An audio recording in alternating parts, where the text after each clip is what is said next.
On February 28, 2025, the ELCA Office of the Secretary posted a list of 8 so-called myths and rumors that have been circulating surrounding changes to ELCA governance.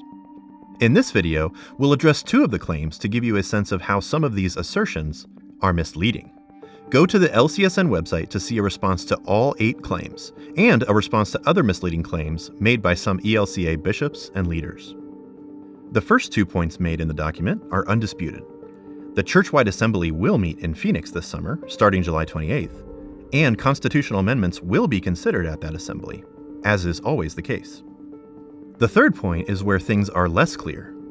The ELCA document claims that none of the proposed changes eliminate congregational autonomy. The key here is what is meant by congregational autonomy.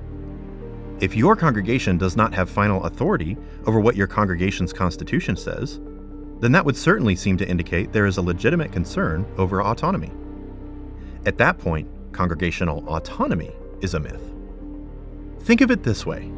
If the ELCA is able to tell you what belongs in your governing documents, they can determine what happens with your ministry, how disputes are resolved, and even perhaps the role the Synod has in claiming control over your leadership and property.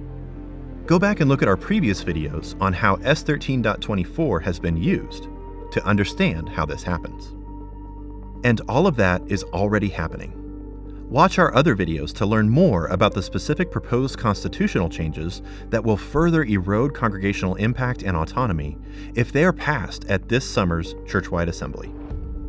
The fourth point of the document asks, quote, "Do any of the proposed changes allow synods, or the churchwide organization, to seize congregational property?"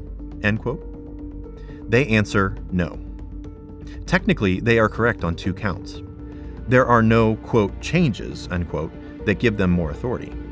That authority is already in your congregation's constitution, if you currently have the ELCA Model Constitution as your governing document. The second technicality about which they're correct is this. The Synod doesn't, quote, seize your property, end quote. Instead, they apply what is called Synodical Administration. We talk about this process in other videos. When Synodical Administration is applied, then the duly elected Congregation Council could be replaced by a council appointed by the Synod. As a matter of course, Synodical Administration means that the congregation's assets are administered, that is to say, put under the management of the Synod, and not the leadership of the congregation. The Synod functionally has made itself responsible for the leadership of the congregation, including its assets. Technically, the congregation still exists, but they don't actually control what's happening with their congregation. Go to our website to see further responses to other claims ELCA leadership has made. But more importantly, look at the documents, LCSN videos, and the YouTube video links of Synod assemblies where this has occurred.